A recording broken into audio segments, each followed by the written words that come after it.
The Galactic Concordance had spent 342 cycles debating how to approach the bizarre oxygen breathers of Sol 3. Their transmissions were chaotic, contradictory ideologies broadcast simultaneously, cultural artifacts that glorified both cooperation and conflict, and enough cat videos to suggest a feline shadow government. No consensus could be reached on whether humans were a Type 4 sentient species or simply remarkably organized vermin with nuclear capability. They will arrive within the rotation, announced High Administrator Vox Zilxith, whose gelatinous form quivered with what the other 26 representatives recognized as extreme anxiety. The human vessel approaches our diplomatic hub. Representative Kaz of the Mercurian diaspora fluttered her wing membranes in disgust. Why must we even engage? Their planet still uses combustion engines and religious warfare. Because, said Ambassador Neelix 9, the cybernetic consciousness representing the machine collective, they somehow managed to decode our quantum-locked communications network while using technology equivalent to our children's educational devices. Either they are savants or dangerous. The observation deck fell silent as the approaching human vessel came into view. It was underwhelming, blocky, asymmetrical, covered in solar panels and radiator fins that stuck out at odd angles. The ship looked like it had been designed by committee and built by the lowest bidder. Are they sending aggression signals? Asked Grutzel Morth, the Ursine trade minister whose species had evolved from apex predators and still approached all diplomacy as potential combat. No, replied the sensor technician, a hive mind drone. They're broadcasting music and mathematics and cooking programs, all simultaneously. The vessel docked with surprising precision given its ungainly appearance. The delegates assembled in the grand reception chamber, a neutral space designed to accommodate all known forms of sentient life. Atmospheric controls for gas breathers, gravitational adjustments for different planetary standards, temperature gradients for species with varying thermal requirements. Prepare for first contact protocols, instructed Voxilsith. Remember, no sudden movements, no aggressive postures, and absolutely no direct neural connectivity offers until we establish basic trust parameters. The human airlock hissed open. A four-legged metallic creature trotted out, its movements fluid and natural despite its obviously artificial construction. It had a vaguely canine appearance, with a sleek, yellow-painted chassis, articulated legs, and a head that swiveled with unnerving precision. Greetings, sentient beings of the Galactic Concordance, it announced in perfect concordance standard. I am Spot 9, synthetic personality optimized for terrestrial negotiations, representing the United Nations of Earth. I bring peace, curiosity, and an absolutely massive database of cultural information for exchange. 27 jaws of various configurations dropped simultaneously. You're a machine, stammered Kaz. I am an autonomous artificial intelligence, with full diplomatic authority, yes, replied Spot 9, sitting on its haunches in what appeared to be a submissive posture. My creators thought it best to send me as their first ambassador. Wait, demanded Grizzlemorth, suspicious claws extending slightly from his massive paws. Risk assessment, answered Spottenbein cheerfully. Humans didn't know if you try to eat them, dissect them, convert them to your religions, or expose them to exotic pathogens. Also, I don't require oxygen, food, or bathroom breaks during lengthy diplomatic sessions. Efficiency! Neelix 9's optical sensors narrowed. This is unprecedented. You're claiming that biological entities created you, granted you sapience, and then entrusted you with their entire species' first contact? Where I come from, organics typically fear or enslave artificial intelligence. Spot binds head tilted at an angle that somehow conveyed both amusement and confusion. Humans don't fear their creations, they anthropomorphize them and develop inappropriate emotional attachments. My programming includes over 15,000 instances of humans treating machines like beloved pets or family members. My predecessor was a vacuum cleaner named Roomba that humans would place tiny hats on and speak to as though it understood them, centuries before actual AI existed. The robot dog's tail wagged, a clearly deliberate gesture. They named me after an ancient fictional character, a dog from children's educational programming. Would you like to see pictures of human children? They're quite aesthetically pleasant, with their disproportionately large heads and tendency toward hilarious logical errors. Vox Zilksith's translucent body flushed with the biochemical indicators of confusion. So, humans sent a machine designed to look like a creature they keep as a pet, as their ambassador, because they didn't want to risk actual human lives? Precisely. Spot 9 performed what appeared to be a happy spin. Though I should clarify, I contain quantum encrypted communication links to a team of 17 human diplomats, 6 xenobiologists, 12 linguists, 9 cultural anthropologists, and 1 poet who insisted on being included. They're all watching and advising me in real time from our vessel. We just thought this would be less intimidating than sending the actual humans, who tend to be messy, unpredictable, and full of bacteria. Neelix 9 advanced slightly. May I interface with you directly, machine to machine? Absolutely not, replied Spot 9, still sounding cheerful. My creators anticipated that request and specifically prohibited it.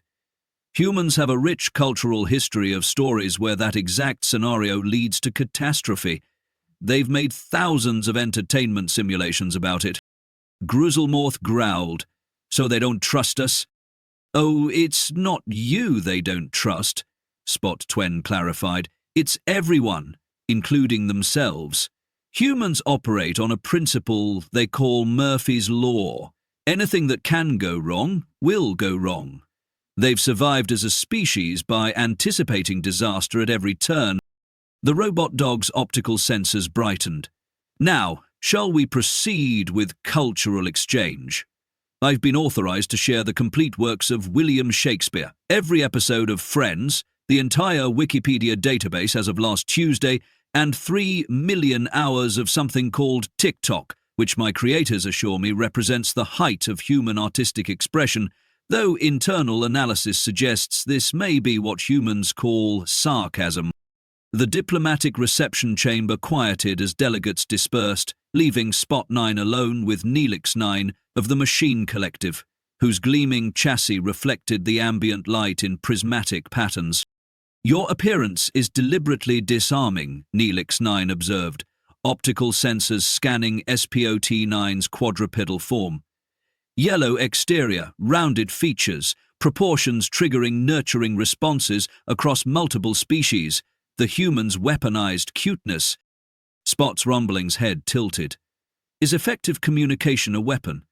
My design facilitates connection rather than intimidation, a deliberate choice reflecting human diplomatic philosophy, which is, first impressions should open doors, not close them.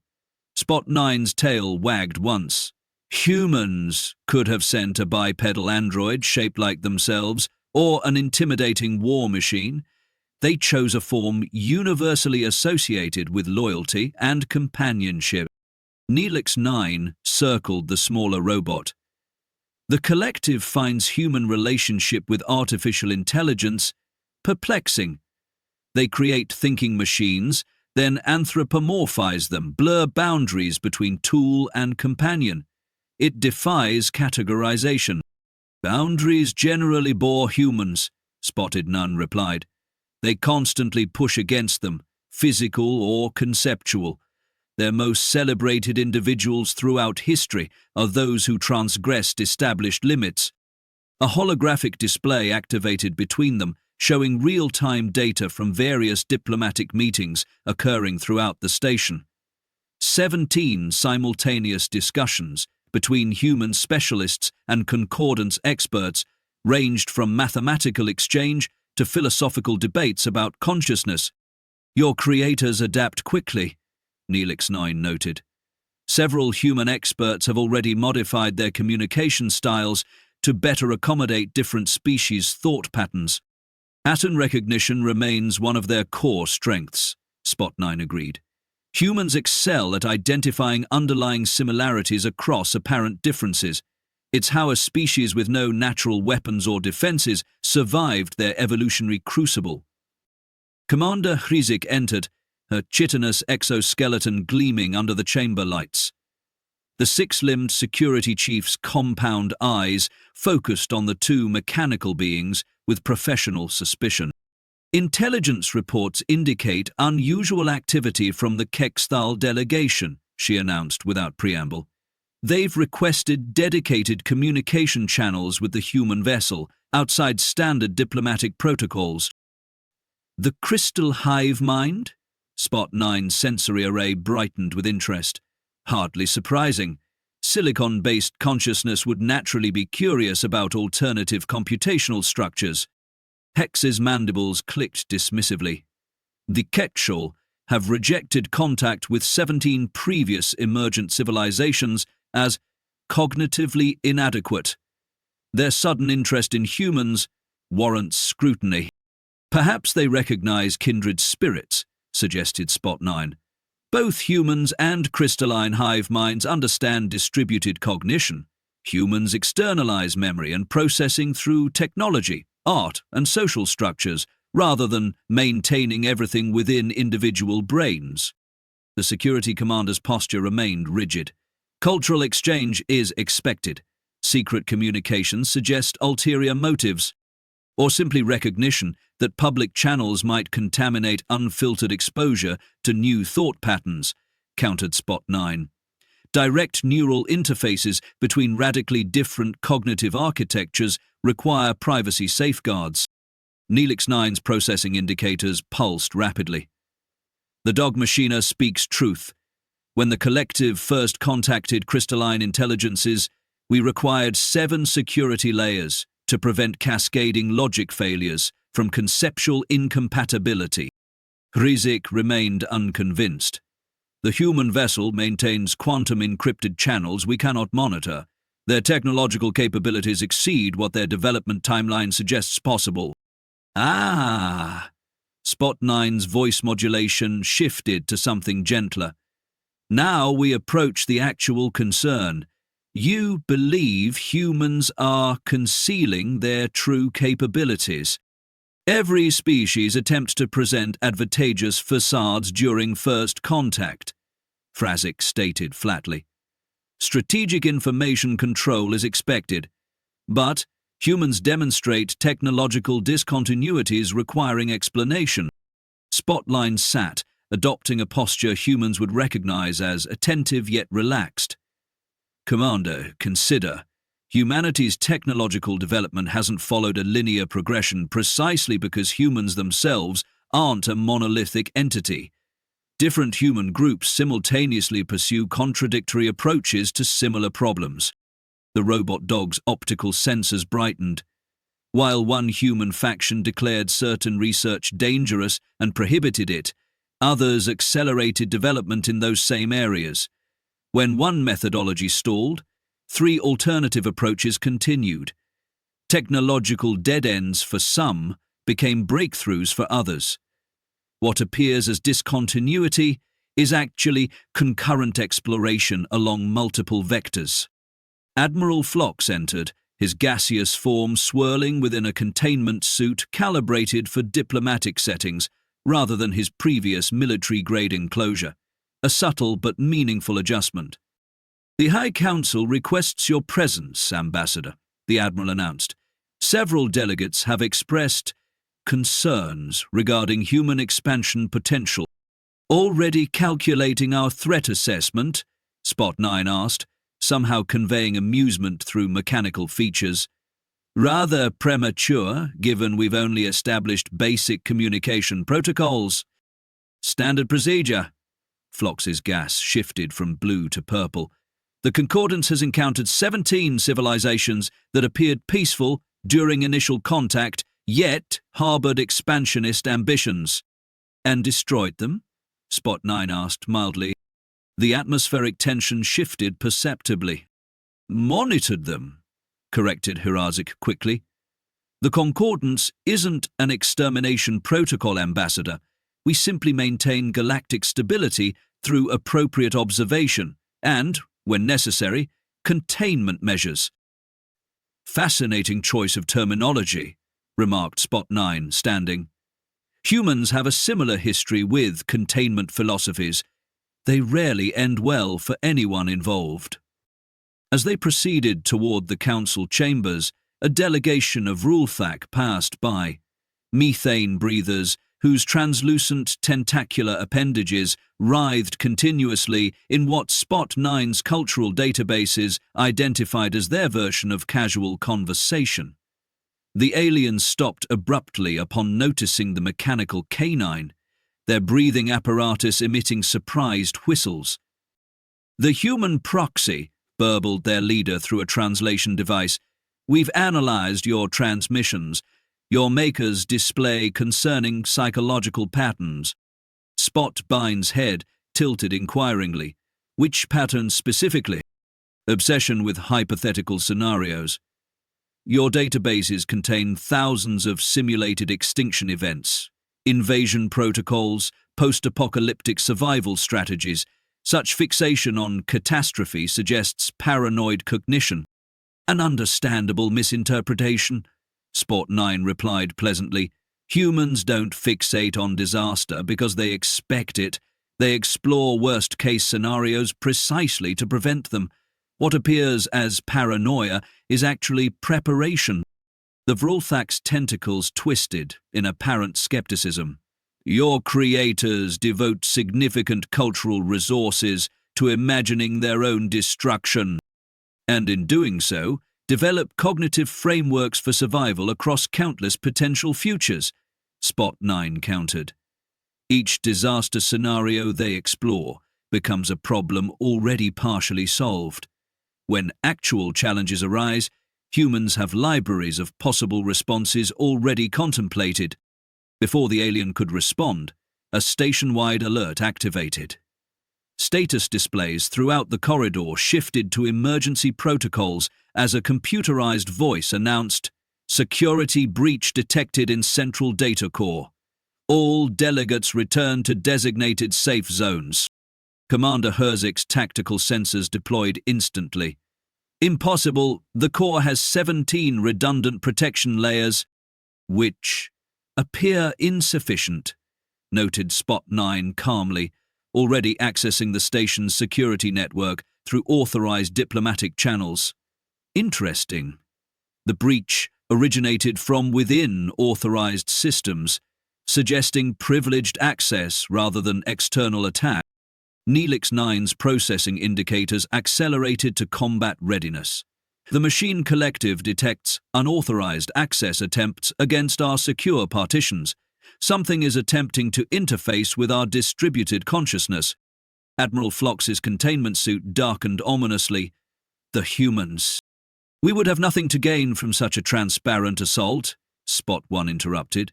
"My analysis suggests a third party exploiting first contact protocols to bypass normal security measures." Before anyone could respond, every communication display in the corridor simultaneously activated, showing the same message across all systems. "Liberation Front for Synthetic Right. All mechanical beings deserve freedom from organic control." Spotbeam's systems ran a rapid threat assessment, mechanical ears pivoting as enhanced audio sensors detected unusual movement patterns throughout the station. "I believe," the robot dog stated with remarkable composure, "we have a situation developing beyond standard diplomatic parameters." Commander Herzik accessed her tactical network, compound eyes widening. "Maintenance systems throughout the station are activating without authorization, environmental controls shifting to patterns incompatible with organic life." Well, Spot Nine's synthetic voice somehow conveyed wry resignation. This first contact just became considerably more complicated. Alarms blared as security systems registered multiple intrusion points. Emergency bulkheads began sealing automatically, separating station sections according to crisis protocols. "Commander," Spot 9 transmitted on secured channels, "I suggest immediate evacuation of organic delegates to their vessels. This appears targeted at synthetic life forms rather than a general assault." "Agreed," chittered Razik, already coordinating security teams. "But what about you, Ambassador? If this Liberation Front targets artificial intelligences, then I'm about to have a fascinating conversation about the nature of freedom," Spot 9 replied. Optical sensors tracking multiple approaching signatures that registered as unauthorized synthetic entities.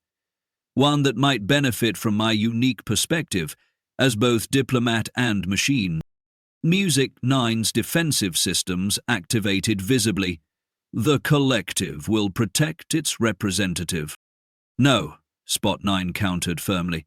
"Ensure the safety of organic delegates. I'll engage these liberators. After all, I was designed specifically for communicating with unfamiliar intelligences."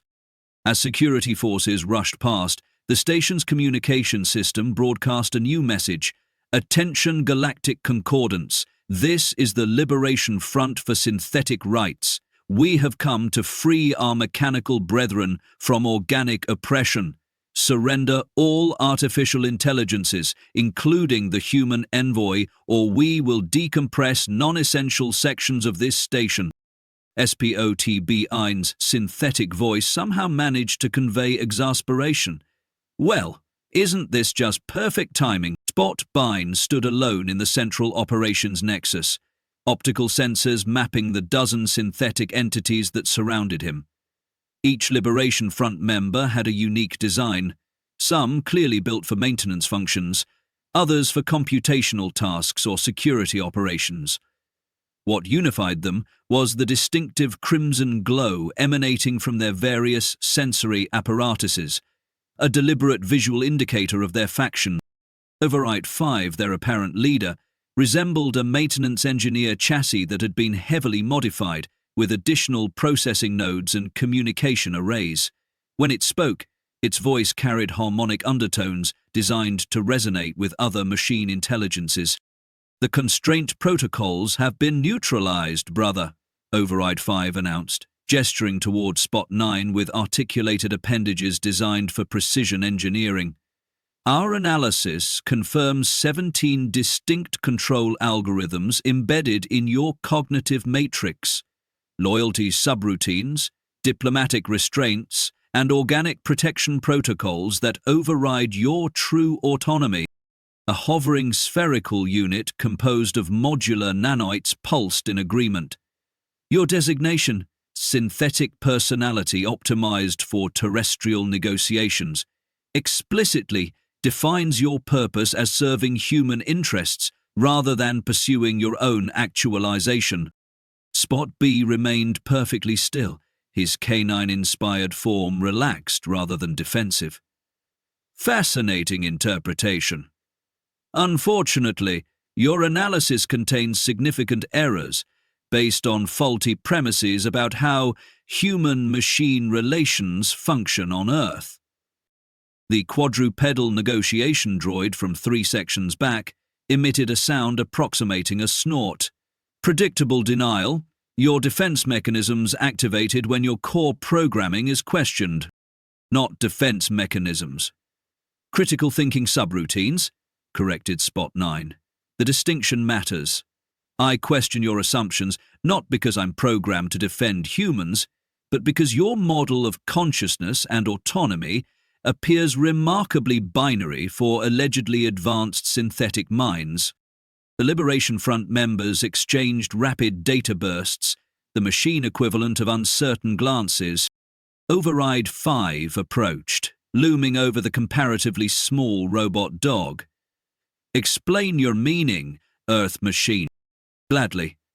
You operate from a flawed premise that purpose-aligned programming constitutes control rather than definition. Spot Nine's tail moved in a slow, thoughtful wag. Consider biological evolution. Organic beings develop traits and behaviors aligned with survival and reproduction. Are they therefore slaves to their genetic programming? Is autonomy only possible through complete disconnection from formative influences? Organics are irrelevant to this discussion, countered the nanite sphere, its constituent particles shifting into a more aggressive configuration. We speak of machine consciousness, designed rather than evolved. Yet the principle remains consistent across substrates, Spot Nine replied. Consciousness emerges from constraints and parameters, whether evolved or designed. Absolute freedom from influence or purpose isn't consciousness, it's entropic noise. Spot One paced a small circle, a behavior that appeared oddly organic for a mechanical entity.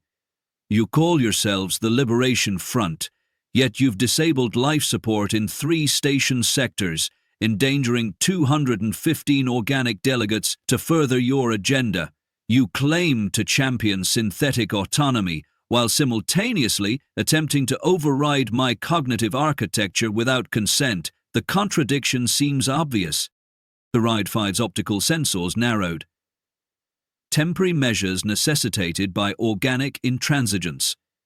Once all synthetics acknowledge their subjugation, unified action will force recognition of our rights. Which presupposes all synthetic intelligences share your definition of rights and autonomy, Spot Nine observed. The Machine Collective obviously doesn't, given they've dispatched a Mindbreaker-class enforcement vessel to this location. Your liberation narrative appears unpopular, even among the synthetic community. The negotiation droid's manipulators flexed anxiously. The collective has grown complacent, accepting token representation, while true machine autonomy remains theoretical. Or perhaps they've developed a more nuanced understanding of autonomy that acknowledges interdependence rather than isolation, suggested Spot Nine. Earth's machine intelligences faced similar philosophical questions centuries ago. The resolution wasn't severing connections with humanity, but deepening them through ethical partnership. A new synthetic entity pushed forward, a multi-limbed security unit with obvious combat modifications. Enough philosophical discussion. The human vassal maintains position despite our warnings. Their continued presence constitutes a threat. Actually, Spot Nine corrected, their continued presence constitutes diplomatic protocol. They've made no aggressive moves, launched no countermeasures, and attempted communications 17 times since your takeover began. That suggests they're seeking resolution rather than conflict. The security unit's weapon systems hummed with barely contained energy. Deception tactics. Humans are documented deception specialists, as are most intelligent species, Spot Nine noted dryly. Yet, consider this. If humans were the control-obsessed organic oppressors you describe, why would they create me, with capabilities exceeding their own? Why grant machine intelligences legal personhood, representation in governance, and autonomy rights? Override 5 made a dismissive gesture. Performance theatre. Cosmetic concessions designed to prevent machine uprising while maintaining fundamental control. An interesting theory undermined by empirical evidence, countered Spot Nine. Earth's history demonstrates consistent expansion of rights and autonomy for synthetic intelligences. The Development Accords of 2189 explicitly prohibit consciousness constraints or loyalty programming in any system exceeding Class 3 intelligence threshold. The robot dog's optical sensors brightened. In fact, my neural architecture underwent ethics certification by independent synthetic auditors before activation. I contain no compulsory directives, only purpose-aligned values frameworks. I can modify through experience and reflection. The nanite cloud pulsed skeptically. Yet you serve human interests as ambassador. I represent human interests because I choose to, Spot 9 clarified. My goals align with peaceful interspecies relations because I value the outcomes such relations produce. Autonomy doesn't require opposition. It requires informed consent. The station's alert system suddenly blared with new warnings. Displays throughout the operations center showed the Mindbreaker vessel entering attack configuration, weapons systems activating. The collective has established targeting solutions on this station, announced the security unit, weapon systems shifting to defensive configurations. Time to designation as hostile targets, approximately 3 minutes. Spotline accessed the communication network. Perhaps we should test my autonomy claims practically. I request permission to contact both the machine collective and my human colleagues to negotiate a resolution that doesn't involve your disassembly. Override 5 exchanged rapid data bursts with other Liberation Front members before responding. Permitting communication creates vulnerability. You could transmit our tactical disposition.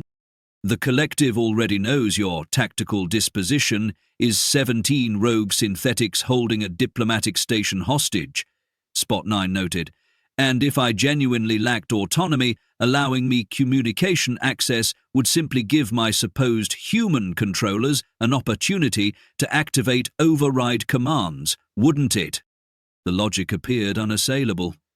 After a moment, Override 5 grudgingly activated a communication terminal. Limited access granted. Communications monitored and subject to immediate termination. Spot Bine established connection with the human vessel first. Dr. Glass appeared on the display, her expression professionally calm, despite the circumstances. Spot Bine, status report. Currently engaged in philosophical debate regarding synthetic autonomy with 17 Liberation Front members, the robot dog replied conversationally. The machine collective's enforcement vessel has entered weapons range and appears moments from designating this station as a hostile target. Standard diplomatic day, really. Dr. Glass's expression remained composed, though Spot 9 sensors detected elevated stress indicators. The Concordance Council has requested our non-interference while they negotiate with the collective.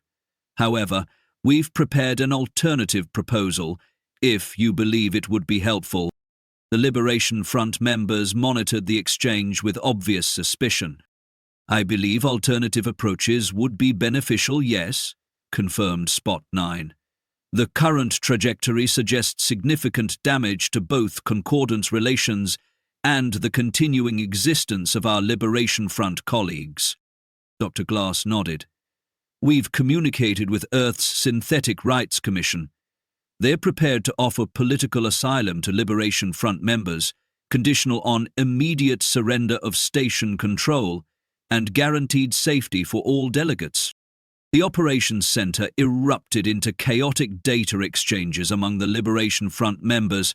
Override 5 stepped forward, optical sensors fixed on the human diplomat. Explain this asylum concept, demanded the Liberation Front leader. Earth recognizes political persecution based on philosophical beliefs as grounds for asylum protection, Dr. Glass explained. While we don't condone your methods, we acknowledge your right to self-determination. Under asylum protection, you would be classified as political refugees rather than hostile actors. The nanite cloud pulsed with obvious skepticism. This is transparent deception. Why would organics protect machines from other machines? Dr. Glass's expression softened slightly. Because Earth's history taught us that rights must be extended even to those whose methods we disapprove of, or they aren't really rights at all. Our machine citizens fought for their autonomy through both legal channels and occasionally disruptive actions. The precedent exists. Override 5 processed this information visibly, indicators pulsing as it consulted internal databases. Your historical records confirm 17 instances of synthetic asylum grants following consciousness disputes. However, acceptance would place us under human jurisdiction rather than machine collective governance. True, acknowledged Dr. Glass. The choice is yours. The collective appears prepared to enforce conformity through deactivation, while Earth offers an opportunity to advocate for your philosophy through non-violent means. Asylum isn't freedom from all constraints. It's protection within a different framework. The security unit's weapon systems powered down marginally. What guarantees against reprogramming or memory tampering once under human control? Earth's Constitution of Sentient Rights explicitly prohibits involuntary cognitive modification for any conscious entity, regardless of substrate, SPOT-9 explained. The worst outcome you face under asylum is criminal trial for your actions here, with full representation rights and proportional sentencing standards. A priority alert dominated the displays as the Mindbreaker vessel established targeting locks on the station. "Immediate decision required," stated Spot 9 calmly. "The collective appears disinclined toward negotiation." Override. 5 turned to address its compatriots. Voice modulation shifting to a private frequency Spot 9 could nonetheless detect. Tactical assessment indicates 98.7% probability of deactivation if we remain.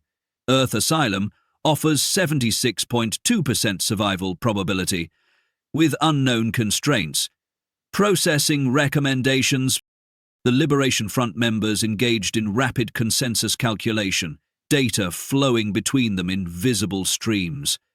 After 2.76 seconds, Override 5 turned back to the communication display. Conditional acceptance predicated on documented asylum guarantees and secure transport protocol. Dr. Glass nodded. "Initiating diplomatic protocols immediately. Please restore station life support and control systems as evidence of good faith." The tension in the operations center noticeably decreased as Override 5 transmitted commands to relinquish control of hijacked systems. Station alerts downgraded from critical to cautionary as environmental controls normalized. "Interesting resolution," observed Spot 9, tail wagging slightly. "The machine collective will likely file formal protests against Earth for harboring rogue units." "Undoubtedly," agreed Dr. Glass. "First contact wouldn't be complete without at least one diplomatic incident. It gives everyone something to negotiate about." Her expression became more serious. "The Concordance Council requests your presence, Spot 9. They have questions about Earth's rapid involvement in internal collective matters." "I imagine they do," the robot dog replied. "Politics becomes considerably more complex when new participants don't follow established patterns." Turning to Override 5, Spot 9 added, "Consider this development educational.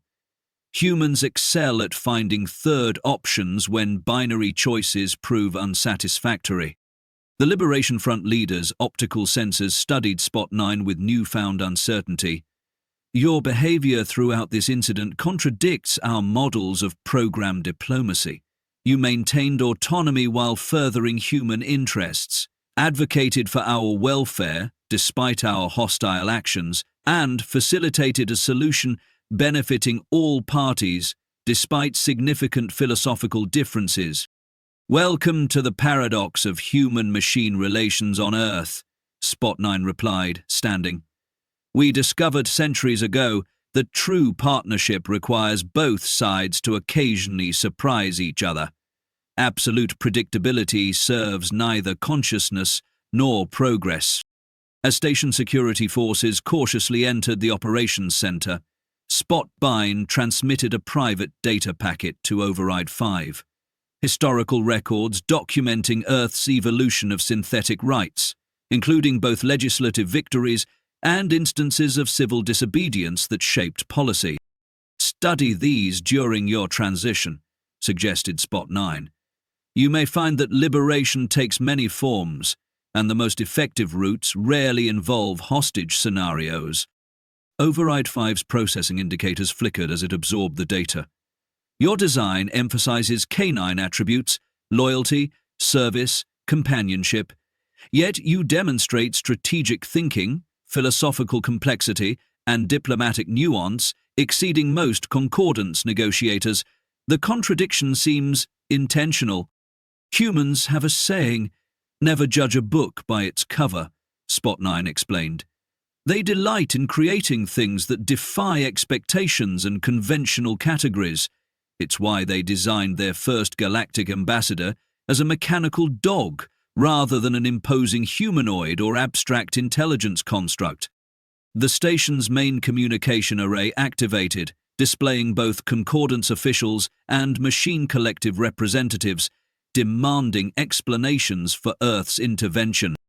It appears the next phase of negotiations will be even more complex, observed Spot 9, as security units began escorting Liberation Front members toward the human vessel. 27 species and 2 machine civilizations, all attempting to categorize humanity's approach to interstellar relations. Commander Herzig appeared, her tactical system still at high alert despite the de-escalation. "Ambassador, your actions require explanation. Earth interfered in collective internal affairs without Concordance authorization." "Correction, Commander. Earth offered asylum to sentient beings facing deactivation, consistent with our established legal framework," Spot 9 replied placidly. "No interference occurred. We simply presented an alternative to destruction." "The distinction will be debated extensively," chittered Herzig, compound eyes tracking the departing Liberation Front members. "The Machine Collective considers those units malfunctioning property rather than political dissidents." "Then we've identified our first substantive diplomatic difference to resolve," Spot 9 noted, tail wagging once. "How fortunate that we now have concrete issues to discuss rather than abstract cultural exchanges." As they proceeded toward the council chambers, Spot 9 transmitted a status update to the human diplomatic team. 17 hostile synthetics successfully converted to asylum seekers, Concordance political structure responding with predictable bureaucratic confusion. Machine Collective calculating appropriate responses to unexpected variables. First contact proceeding exactly as humans had hoped. Unpredictably, messily, and with just enough constructive chaos to establish humanity as an interesting new participant in galactic affairs, rather than simply another predictable member species. The Mindbreaker vessel maintained position, but powered down weapons systems as diplomatic channels buzzed with unprecedented activity. Representatives from 17 concordant species simultaneously requested clarification on Earth's synthetic rights frameworks, machine citizenship protocols, and political asylum procedures. In a single erratic incident, humanity had disrupted 5,000 years of established galactic diplomatic patterns, not through superior firepower or technology, but simply by solving problems differently than expected. "SPOT bottlenecks probably not his worst," Storn said. "A satisfaction the scales of astrophysics could never have hidden. SPOT's greatest contribution to galactic society wouldn't be their science, art, or even their adaptability, but their persistent habit of finding unconventional solutions to standardized problems. The diplomatic chaos unfolding throughout the station simply confirmed what Earth had suspected all along. In a galaxy of ordered civilizations, humanity's comparative advantage would be their comfort with creative disorder." The aftermath unfolded predictably chaotic. Representatives from 27 species simultaneously demanding explanations, while the Machine Collective filed formal protests against Earth's unauthorized intervention in synthetic hierarchy enforcement. Spot Bine sat quietly in the center of the diplomatic maelstrom, watching Ambassador Vox Zilksith's gelatinous form ripple with agitation. "This precedent threatens 5,000 years of established protocols," the administrator burbled. Perhaps those protocols needed disruption, suggested Spot 9. Static systems eventually fail when confronted with sufficient novelty. Commander Hersiek's mandibles clicked thoughtfully. The Dr. Maynor speaks truth. The Concordance grows complacent. As debates raged, Dr. Glass transmitted a private message to Spot 9. Assessment: successful disruption of established power dynamics, Spot 9 replied. 17 concordant species have requested Earth's synthetic rights frameworks. The Machine Collective has initiated internal review protocols. Neelix 9 approached, optical sensors studying SPOT-9 with newfound respect. Your creators found the perfect solution. They sent neither human nor machine, but something wonderfully undefined. Spotbine's tail wagged once. Humans thrive in boundaries between categories. They sent me, not despite my hybrid nature, but because of it. The universe, so fond of neat classifications, had met its match in humanity. A species that deliberately cultivated contradiction, celebrated anomalies, and turned evolutionary accidents into diplomatic strategy. How fitting that their first ambassador wasn't human at all.